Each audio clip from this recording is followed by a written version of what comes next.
Hello বন্ধুরা, সবাই কেমন আছো? তো আজকে কি রান্না করছি চলো তোমাদের সঙ্গে একটু শেয়ার করি।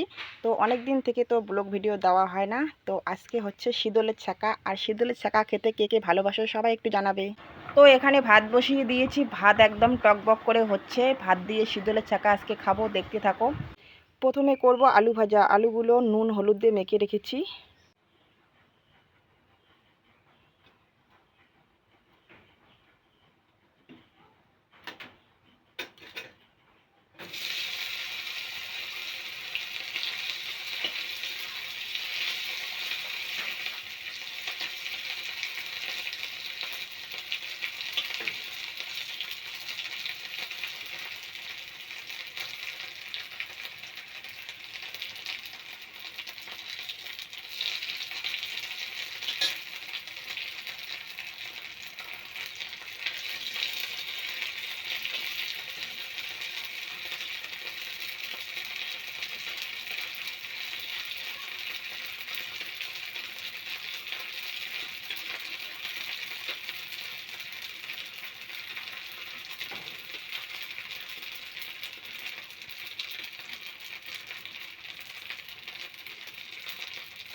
তো শীদলের ছাকা রান্না করতে কি লাগে, তো এখানে রেডি হয়ে গেছে আমার সব কিছু। এখানে তো শীদলটা নিয়ে নিয়েছি, আর এখানে হচ্ছে রসুন, মরিচ মানে কাঁচা মরিচ, এগুলো একটু থেতলে নিয়েছি। আর এগুলো মরিচ মানে একদম ফ্রাই করে নিয়েছি। সঙ্গে আছে কাঁচা শাকের পাতা, এগুলো ছাকার মধ্যে দিলে খুব ভালো হয়। এরকম করে কে খাও সবাই একটু বলবে। তো আমি তো এরকম করে রান্না করব, দেখতে থাকো শীদলের ছাকাটা কীরকম হয়। আর দেখে কার কার জিভের জল চলে আসে সবাই একটু জানাবে। আর কেউ যদি খেতে চাও চলে আসবে আমাদের বাড়িতে ঝটপট করে। তো শীদলগুলো কিন্তু সুন্দর করে একদম রেখেছি এখানে। আর শীদল খেতে কে ভালোবাসো?